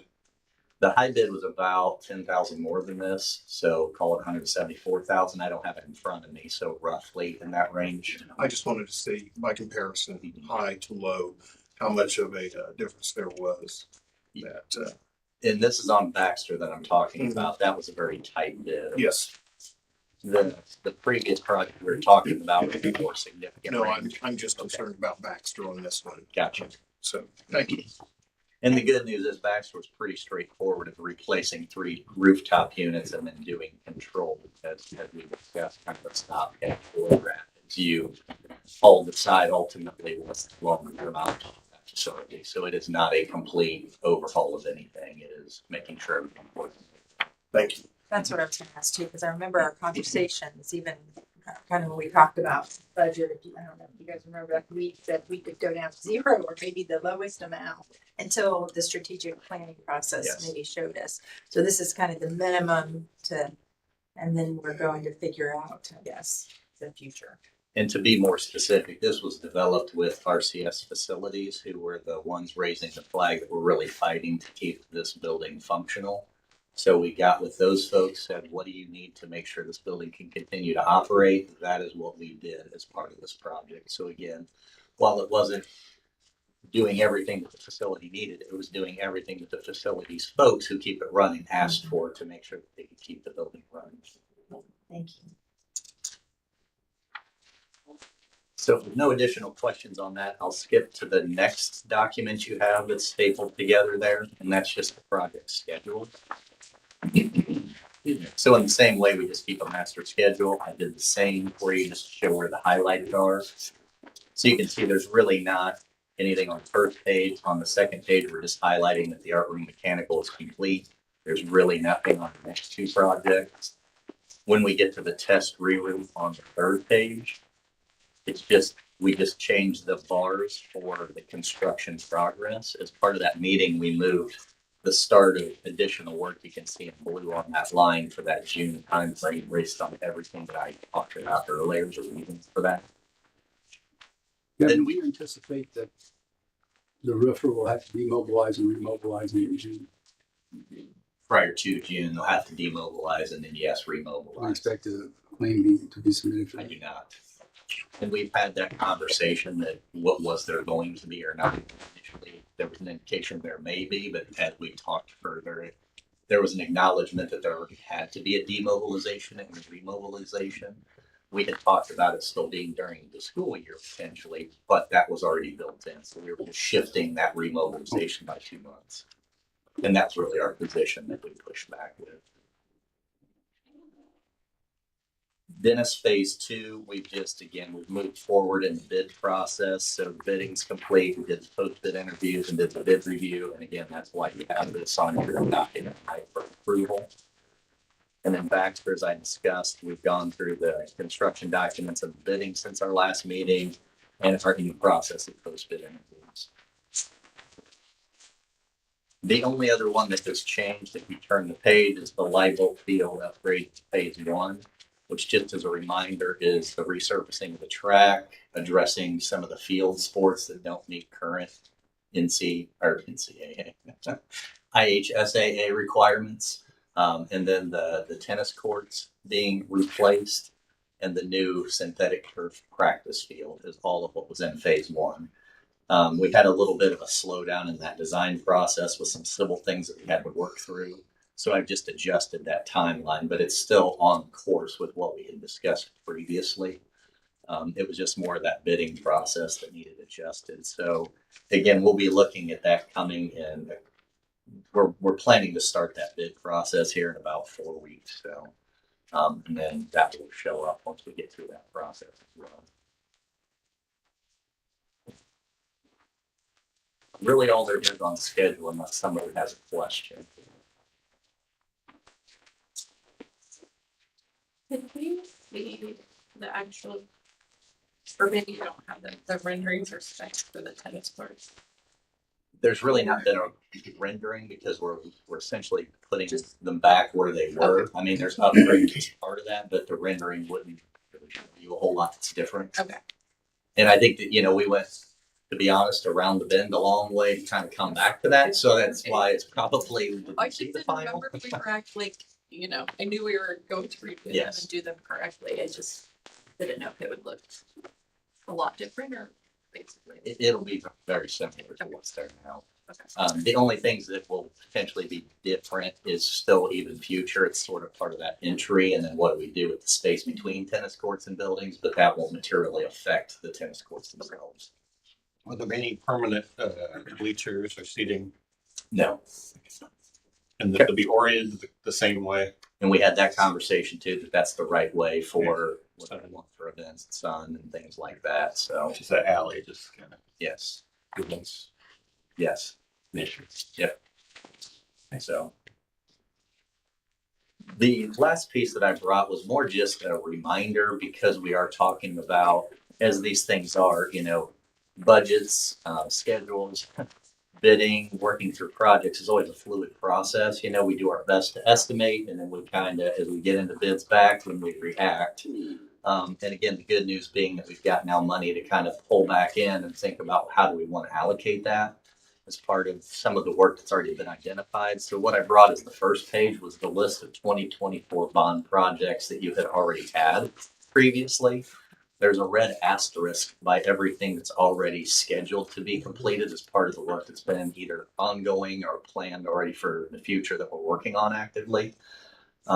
What I did then really is highlight the potential to, since we've got savings that's approaching $2 million, one item that was still under priority one was the PA systems, and that's district wide, that 375,000 that's there. So suggesting that may be one thing to think about. And I say that with the caveat that I think everything is really on the table that's been talked about. I know there was still some on the reorganization that was talked about that we are doing some work on, but it's limited until strategic planning is done. But I think just bringing this back up to the board's attention to think about, we are going to have to figure out how we want to reallocate those dollars. So just start the process of thinking.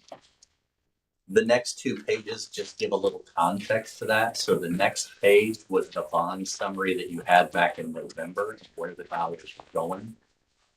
And within that, with the projects we had and the remaining funds, again, we thought we were kind of hard up to this line, depending on whether or not we ended up in the low or high category. The second page just takes that same information and updates what we've actually got. So the top 2 numbers are now based off of bids. So they're no longer estimates. The ones that are still in blue there for Liable Field and the RHS alignment are still estimates that we have. And as all we were doing again in that RHS alignment that we had talked about in November was really that secure entrance development. And only again taking it to a point until strategic was planning, then decide if we're bringing other elements into that or not. But I did go ahead and add just to look and see what it felt like if you had the district-wide PA system. And I inflated it because those dollars we had from a year and a half ago to give a range of maybe 400 to 450,000. Even on the low or the high scenario, you've still got a surplus of funds remaining, so it doesn't really put anything in jeopardy. But again, ultimately, it's more food for thought. I don't expect any response tonight. I just wanted to get things thinking as we realize, we need to spend those funds within the time frame that's been set aside with the initial bond issuance to avoid additional costs to extend that time period. So I just want to start that thought process. Do we have to spend all the bond funds? I'm going to defer to Ron on that. I believe. Yeah, we have an outer limit. I don't think there's a way that I'm aware of to give the monies back necessarily. So The issue would be whether we have some arbitrage calculation. Right. And then I guess I would put on the table for the board to think about and facilities groups and administration is, can we pull additional capital type projects? Let's say there's $1 million surplus. If we could knock out, rather than doing more new special projects, let's say we have some things we know are, I'm very nervous with the future of dollars for school corporation. And so if we have known capital needs in the next even 5 years, if we could knock out some of those future expenses, which I think was the whole purpose of the bond program, rather than just have a new this or new that, I think we might be well heated to at least consider that option. And I think that was the intent of bringing up that list of bond projects that had identified and laid some of that groundwork, because those are known issues. So thinking about where do we want to go now, in fairness, maybe what you're suggesting is, are there others that have cropped up since this list got created? I don't know, but that would be the conversation I would think that we need to have. And there's ability to do that, but it's limited ability, because you have to, when you go out to your taxpayers to prove your bond issue, you have to tell them what you're spending it for. And that's, you can't tell them this and then do this. I don't know, so we've strayed pretty far from our initial. Well, I know, and that's where I am part of it. Right. I see on the priority level is Richmond High School restroom. And are we talking Richmond High School just Richmond High School, or are we talking district-wide bathrooms? I've been hearing just record from a lot of teachers around the restrooms, upgrading our facilities so that we can have upgraded restrooms in not just elementary schools, but in Dennis Test and the high school as well. And I see that it just says Richmond. What would be the extra cost if we were to look at maybe looking at teachers getting upgrades in their restrooms and all that good stuff? And are you referring, just to make sure I'm clear, under priority Yes. level 3, the RHS restroom? Correct. Yes. So that was specifically looking at the restrooms that are down near the cafeteria Okay. and career center, because those hadn't had any upgrades, and had some accessibility things that needed to be addressed in those facilities. There hasn't been necessarily a wider conversation. Usually those are getting wrapped up when, like at Dennis, we're doing upgrade of finishes as part of the overhaul of the system. So that was the ones at the high school were the only ones specifically discussed. Okay. I agree with you, John, too. Just the future state of all of our tax changes and revenue that are coming in. It's a little worrisome, but I'm still really glad we've done this. So we are in a better position, and obviously going through some strategic planning and things that we still need to work through. I think it's good that you did bring this up to kind of draw our attention back so we can have that conversation again, because I think we were planning to go through this big list, kind of pay that down, in a few years if we relook at other different projects. I know things are a little uncertain now with levies and here in the state, so it might, obviously it's a good time, I think, to relook at that, because things we thought we maybe could wait on, maybe that's what we look at now instead. But as always, we appreciate all of this. Thank you. Appreciate the time. Thank you. Thank you, sir. Thank you.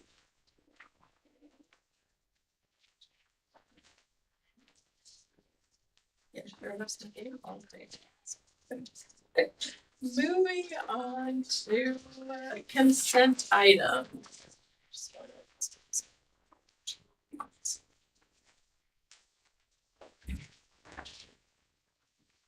And that is item 6.01, 6.10.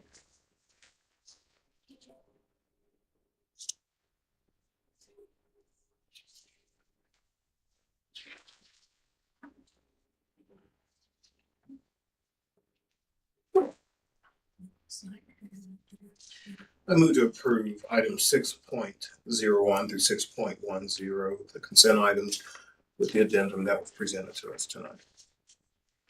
Second. That was a motion by member Stevens and a second by member Weber. Any questions or comments? All those in favor, please vote by saying aye. Aye. All those opposed, nay. Vote passes 7-0. 6-0. I'm sorry. Thank you. Moving to action item 7.01, donations.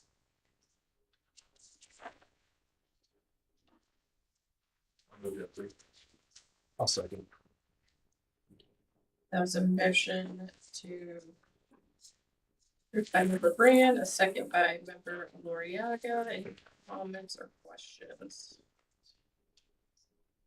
Thank you. Yeah, thank you. Thank you to everyone that's given. Yep. I think the total donations for this are 45,570. So always appreciated. All those in favor vote by saying aye. Aye. All those opposed, nay. Vote passes 6-0. Item 7.02, the Dennis HVAC Phase 2 bid recommendation as presented.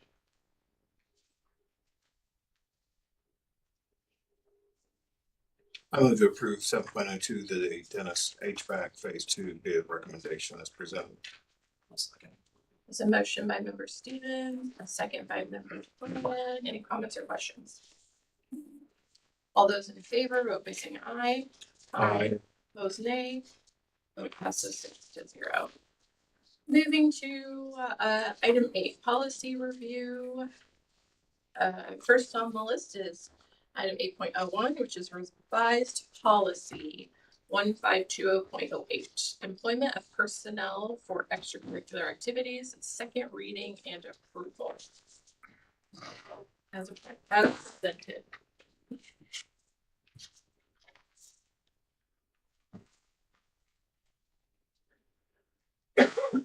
Well, Madam President, I move to approve 8.01, the revised policy 1520.08, the employment of personnel for extracurricular activities on second reading. Second. A motion by member Stevens, a second by member Loriaga. Any comments or questions? All those in favor, vote by saying aye. Aye. Opposed, nay. Vote passes 6-0. Item 8.02, which is a new policy, 1662.01, threatening and or intimidating behavior towards staff members. Second reading and approval. As presented.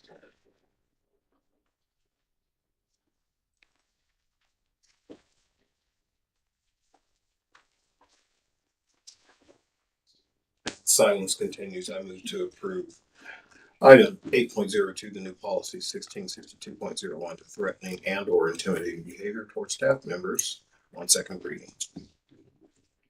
I'll second.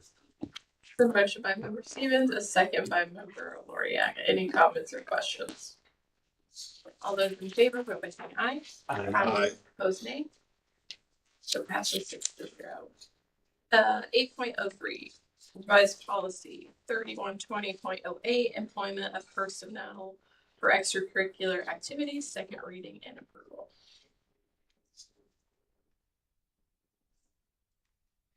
I move to pass item 8.03, revised policy 3120.08, of employment of personnel for extracurricular activities.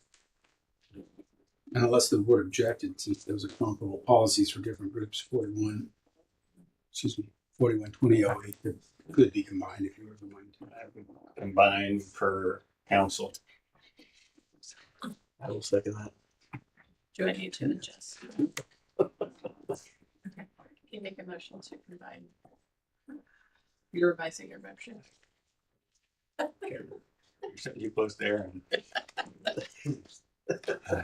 I move we pass item 8.03, revised policy 3120.08, employment of personnel for extracurricular activities, as well as item 8.03, revised policy 4120.08, employment of personnel for extracurricular activities. I'll say. That's a motion by member Weber, a second by member Loriaga. Any questions or comments? All those in favor, vote by saying aye. Aye. Opposed, nay.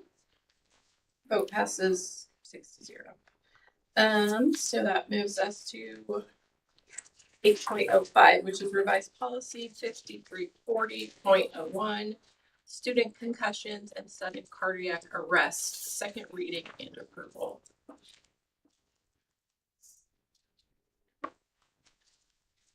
I move to approve 8.05, the revised policy 5340.01, student concussions and sudden cardiac arrest, presented on second reading. I'll second. That was a motion by member Stevens, a second by member Brand. Any questions or comments? All those in favor, vote by saying aye. Aye. Vote nay.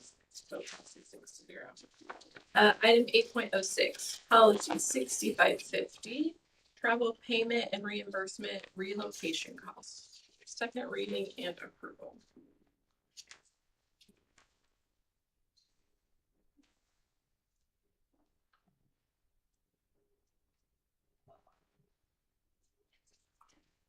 I move to approve 8.06, policy 6550, travel payment and reimbursement relocation costs on second reading. A second. Motion by member Stevens, a second by member Loriaga. Questions or comments? All those in favor, vote by saying aye. Aye. Opposed, nay. Vote passes 6-0. Policy or Item 8.07, policy 8600 transportation, second reading and approval. I move to pass policy 8.01 or item 8.01, policy 8600 transportation.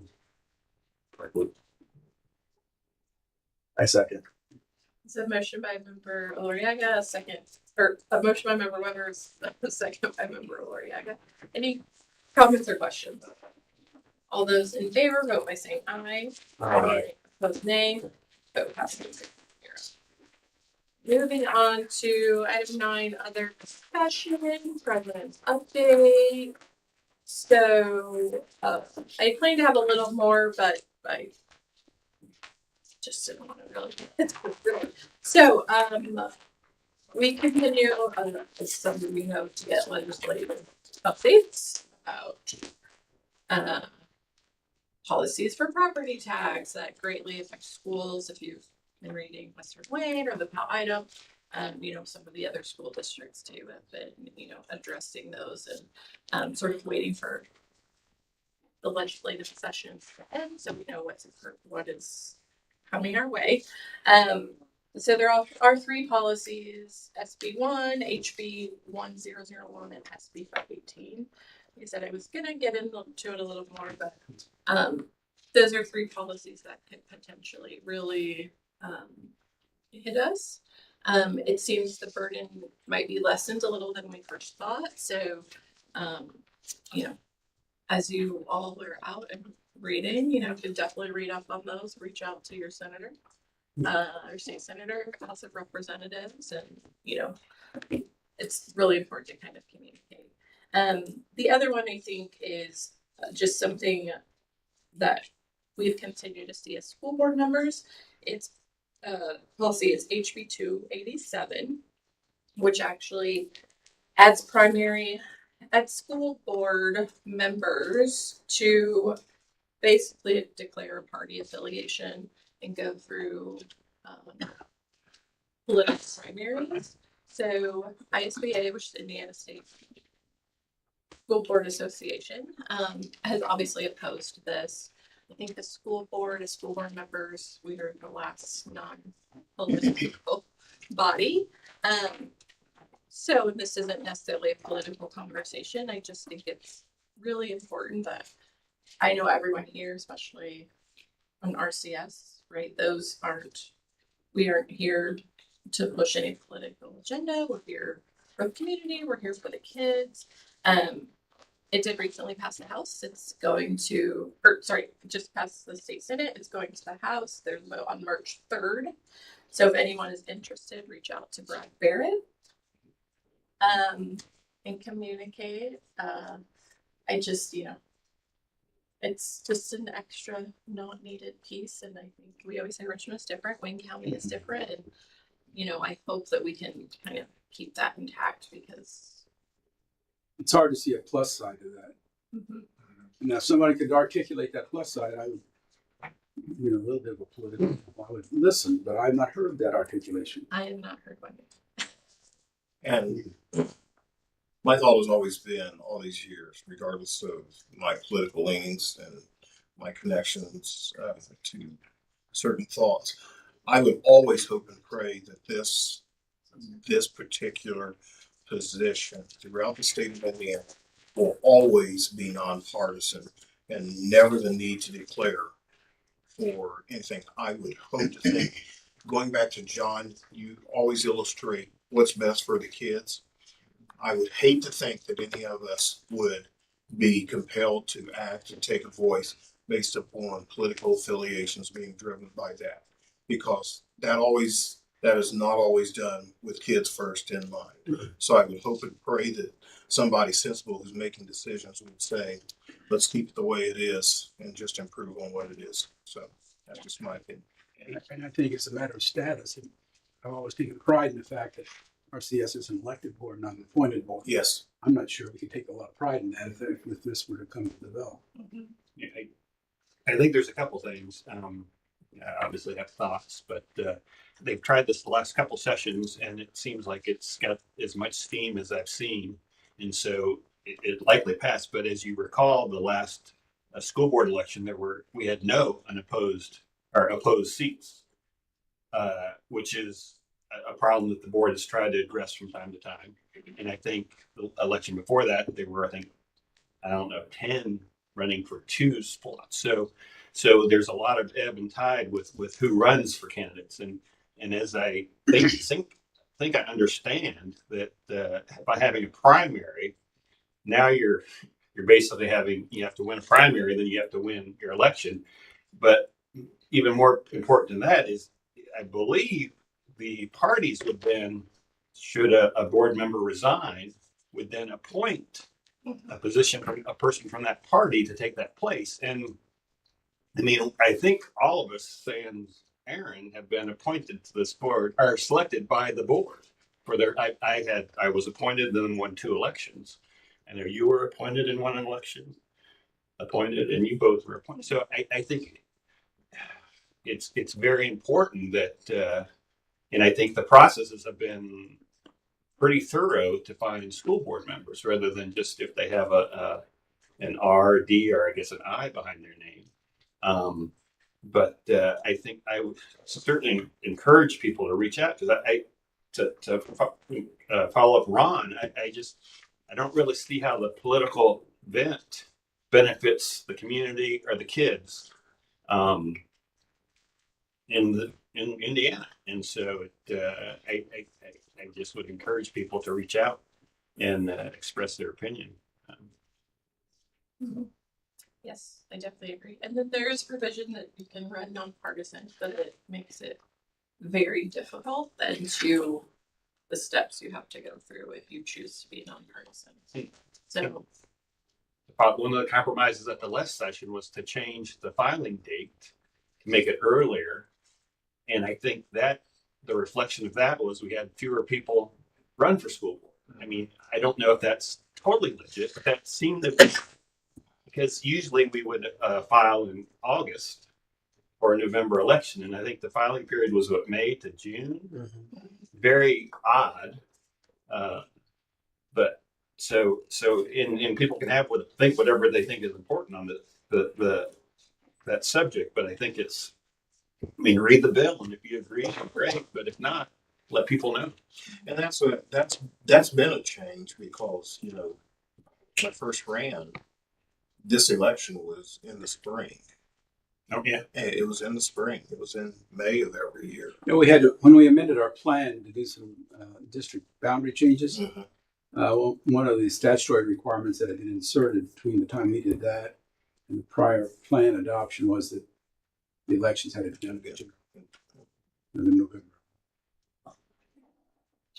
And I do know one of the bills, it was HB 1230. That was the other that did die, I believe. So there's one left. I do feel like it's not kind of the most steam, but I also look at it from the standpoint of whichever party you are. I'm okay with pressure from the community and parents, and that's what we're here for. I don't want pressure from a political party, regardless. I don't think any of us do, because we're here for the voice of everyone in the community. Mm-hmm. But I just wanted to kind of bring that up, as I know lots of us are thinking that way, and it's just a little scary to see. So, the papers have done a good job, and WCTV of having candidate forums. I think that the argument is, well, we don't know who runs for school board. And I think if you go to a straight party ticket, then that you really don't know who you're voting for.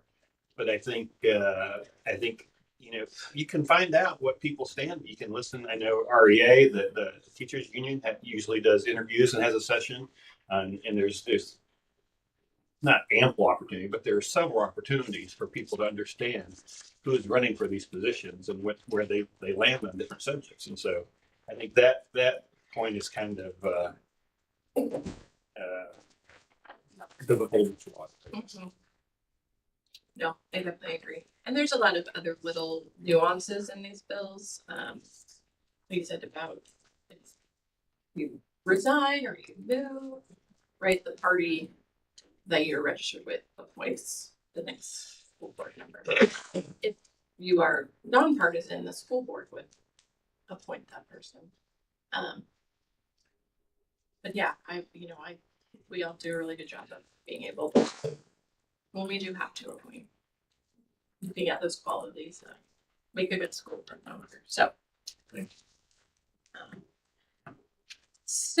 moving on to 10 open forum, assistant principals, student support. So, I think we've had some feedback from the community, speaking with Dr. Wright about the need for some or support at the elementary level. So whether it's assistant principals, whether whatever we want to call them, I think it's really important. Speaking to Dr. Wright, thought it was a good point to sort of discuss and kind of take the board's temperature. Obviously, it's just a conversation. It's not necessarily trying to really get a full consensus. It's just, I know we have all sort of set up at certain points of why don't we have assistant principals at some of the elementaries? They seem really big. Like, how can we support them? What does the administration really look at? And I think them looking to us to sort of provide a little, our thoughts on it, I think would be really helpful to Dr. Wright and his team. So, it did say, I think, Mike, we kind of talked about is you were a champion of this. So, do you have thoughts? I mean, obviously, I have lots of thoughts on this. Okay. Specifically. No pun intended, but when I look at the Richmond's community school population, Charles 333, Crestell 391, 66 are applied skills students pre-K to fourth, Fairview 251, Star 282, Vales 288, Westview 248. That's a total of 1,793 kids that we are servicing in the elementary schools. Very proud of our principals, teachers that go above and beyond. And I think we do a good job of getting the help that they need, but I think they need more. For instance, Charles Crestell. Charles has a coach interventionist. Crestell has a coach interventionist and a behavior dean at CIS. Fairview has two coaches, interventionist, behavior dean, CIS.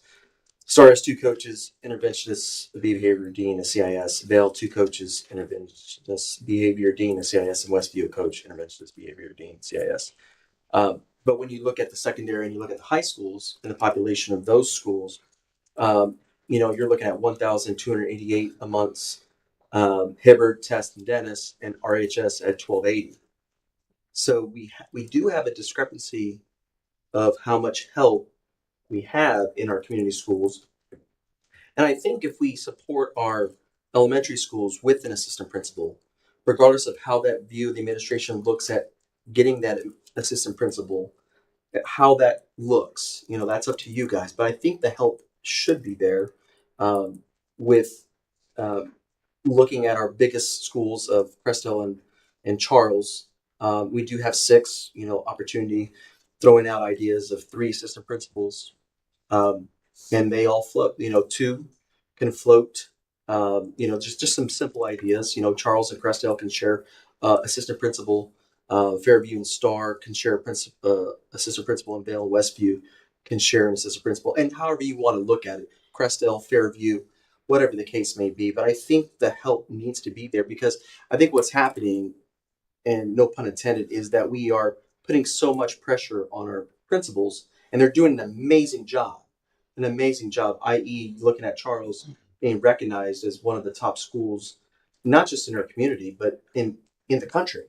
So our principals are getting those kudos that they need, but can an assistant principal give it that nudge, give it that extra, where a teacher can look at the possibility of having, not just looking for the principal because the principal is doing everything else, that assistant principal is concentrating on that shared leadership of support, instructional leadership, student support, teacher development, community engagement, crisis management. Those are the important things that the assistant principal brings to the level. And i.e., when we look at those types of positions, that assistant principal, we can have a program where our assistant principals, they're next in line to be a principal.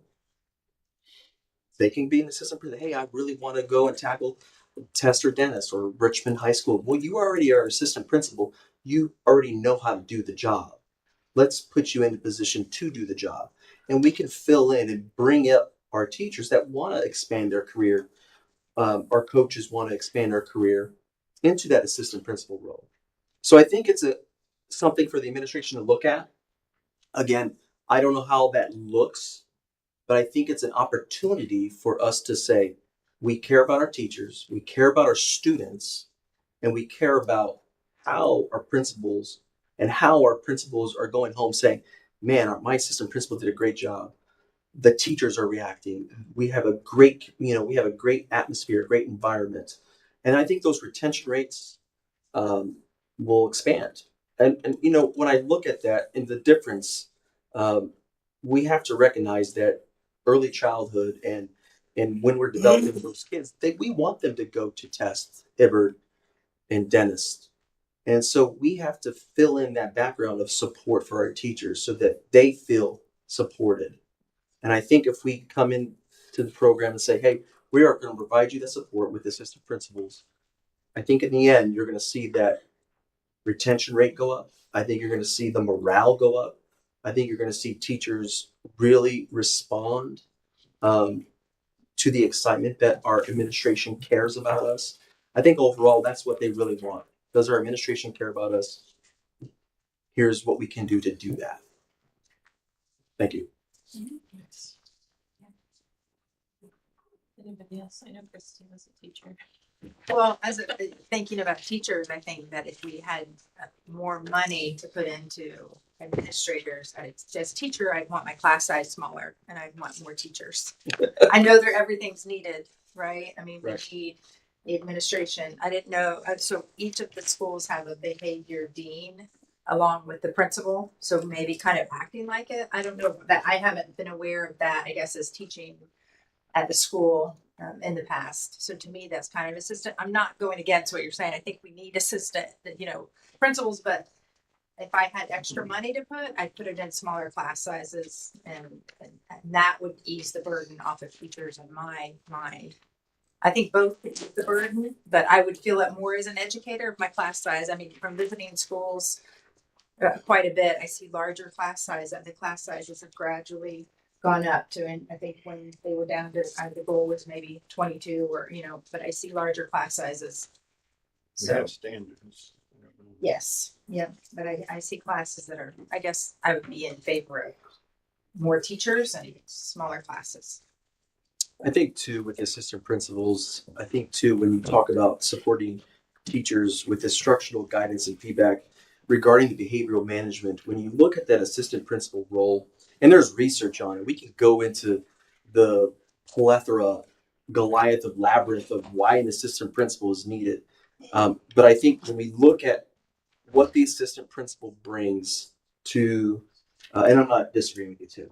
I do agree. We want smaller classrooms to get that instructional coach or instructional teacher to give it. But I think that assistant principal, what we can do is provide the support that we need for our teachers.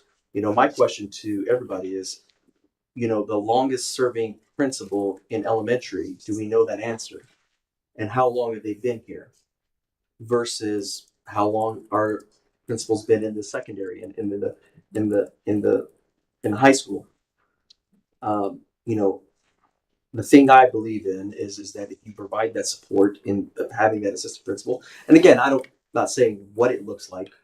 I'm just saying we need to have that support. I think teachers will if you ask a teacher, they would be like, I would love to have an assistant principal in the class, in our building, in the elementary school, to help our principals guide us to the safety, to the educational part, providing additional para training. I mean, we can go, I have a list of things to go on about why the assistant principal is needed. I don't think money is an option anymore. I think we need to focus on that.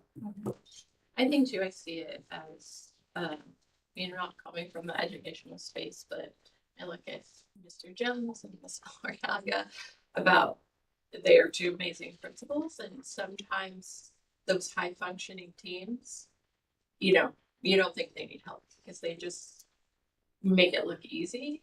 But obviously we know that they, they're in the grind day to day. So it's, asking them what what do you need, right? Because, we do have some of, the behavioral dean or interventionist. I think too, it's just asking the question of like, do those fit what you need? Do you need something like a combination? I think those questions are important to ask because you could, I'm not saying combine that work and make it, give them more work by any means, but each school is different. So I think that's an important conversation to have too. What does each elementary need? Because they are. And you're absolutely right. Every elementary school needs something different. I think Charles Elementary School needs something different. Every elementary school needs something different. I think if you were to gather the principals together, instead of asking them, "Hey, what do you want?" and then they tell you what they want but not give it. I mean, that is demoralizing. I mean, to them, it's demoralizing. Mm-hmm. So when you ask them what they need and they tell you what they need, well, let's see about why that. What can we do as an administration? Show that we care. Because I can guarantee, if you look at a principal's schedule, and I can guarantee you this, because I know that schedule. That schedule is pretty tough. Yeah. I don't know how they function, and our principals need our support. Yeah. I have some thoughts. Yeah.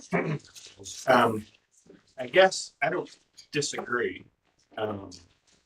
However, I think what we've done over the last decade or 2 decades is we just keep piling on the plate. Yep. We pile on the plate, we pile on the plate, we pile on the plate. And so I think, like for instance, every principal I've ever talked to at one point in the conversation is, oh, I need a English teacher, or I need a math. I mean, they are highly involved in the recruiting process when we have an HR department. Mm-hmm. I mean, to me, that, while yes, it's their building, and how much load could HR take on off the principals? And I guess I'd like us to look at a value add approach. What are we asking the principals to do that add value to the students? Or how much are we doing this just for our own? Could we reduce that plate by 30%? Here you go. I mean, can we do that? If that was a goal, so then they can focus on the 70% that's important. Absolutely. I think we'd get more bang for the buck than just adding people. I conducted that list. It's because I knew you were going to ask it's that. It's very extensive, but in the corporate world, there's all kinds of philosophies of how you do this, but maybe as a corporation and out of strategic planning, we take the approach that, and not just for teachers, for principals, but for teachers as well, that what are we doing that adds no value? Mm-hmm. If we can eliminate that, then we have time to do the things that are important. And so maybe that's, as the board considers what we want to look at, I think there's a lot of efficiency there, or maybe a better word is low-hanging fruit, maybe, opportunity that we could clean. Because I'm glad principals are want the best people in their buildings, but I've had that conversation with every principal I've ever spoke with, is how to fill those teacher slots and how much of their day or their year is spent on that. Is it 40 hours? Is it over a course of a year? That's a week. I could tell you firsthand that many principals are always hiring every day. Yeah. Firsthand. And because I could tell you, we are in control. They're in control of their building. They're in control of their paras, control of their teachers. But you never know when the para may decide to go to another job, and then you have to fill that spot. And it's like a rolling ball that keeps on rolling. And not to dump on HR, excuse me, Mr. Moss, but maybe the board needs, HR needs 3 more people. That's the solution. I definitely agree with that. Where they can take on this and take ownership of that. And maybe that's for example, but that's just something I hear a lot. Right, absolutely. And so then you foster a system that benefits the whole corporation. Absolutely. I think holistically, when you ask a teacher why they came to become a teacher, they will tell you it's because I want to teach the best I possibly can to those kids. Those kids mean the world. That's our future. That's your future as a parent. And I think every teacher would say that. But I think too, they've got to realize that some want more. They want to progress in the school system. They want to become, i.e., a coach or interventionist. There's different avenues that there are in the school system. And I think because we're eliminating or have not had an assistant principal, we have shortened ourselves in that realm. We have not given that opportunity to those people that want to progress into that role. And I think we had not to use a sports analogy, a backbench of good assistant principals, and we have a principal that retires, then it's the next person up in the sports world. Well, and it really should be, the corporate world. Like I have a senior analyst, right? I've got a entry level analyst. It is very hard for me when I'm in in it every day to communicate down, to my analyst, right? I've got a senior analyst that acts as that, next in line that she can already read my mind. And kind of help assist. And I know there's probably staff at all schools that are that person, but those are just really good points because it is. I look at education every day, and if I had to worry about all of these other things, and at the same time, right? Like I had to make sure my team gets fed and emotional support or emotional support in other departments. I probably wouldn't have a job. So, I would just like to see like that conversation continue of what that looks like or what makes sense. And I will just say, I think we never hear the principals complain ever. I've never heard. They are problem solvers. Mr. Jones is listening to us. He's figuring out solve problem for tomorrow. Yeah, right. He knows that there's a couple kids in there. So we greatly appreciate that. We never hear our principals complain about anything. Those are master problem solvers. Miss Jordan's here too. Melissa Jordan's there too. Yeah, yes, back there. So, but I don't want to sell them short because they do get it done. I think the whole goal is to provide our teachers and principals the support that they deserve. Not that they need, they deserve it. We're in the business of helping promote our kids to the best education that Richmond Community Schools can possibly do. And I think if we provide this opportunity for us to relook at our elementary schools, the population, you could see where the population goes from 1,700 to 1,200 to 1,200. So there's a reason why the Richmond Community Schools are trusted in elementary schools because we have the best teachers, we have the best principals, we have the best behavioral therapists. My point is that we need to have a backbench of assistant principals that are deserving, that really take advantage of this opportunity to help our teachers become better in the classroom, to help our kids foster that environment that they so need. No, I agree. And speaking with Dr. Ray too, yes, money is always the thing, but I think you said looking at different ways, being creative and innately alleviate things to help class size, right? We might get those thinkers in that are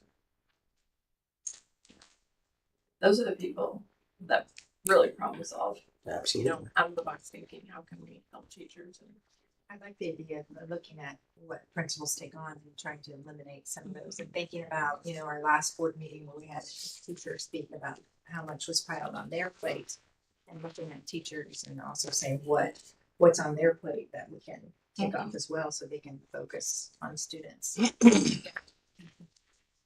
heard there's a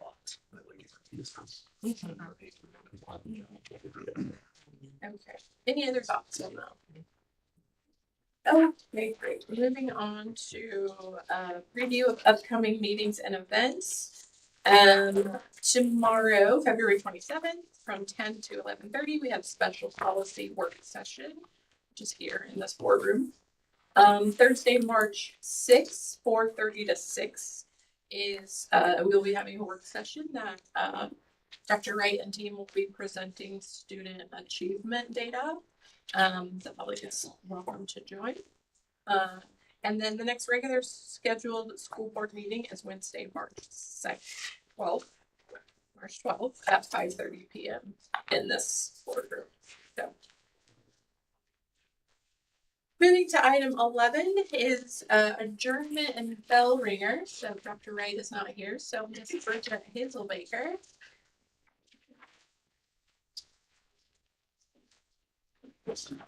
I have two. So I'll try to make it short, but I would like to just congratulate the 123 Richmond High School students that were inducted into the Richmond High School National Honor Society last night. Special thanks to French teacher and sponsor Derek Warsh for leading such a great ceremony last night.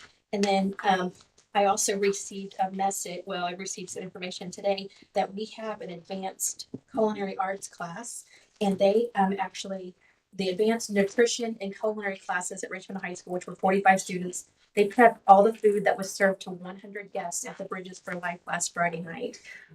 Jen Farrell from Radford's came over with the donated ingredients, and they taught the students how to cook for large groups of people. And the students were very excited to be a part of it. So again, just that community service component and helping feed those in our community. Good job. Thank you. Great. Right. I think that's it for tonight. Meeting adjourned.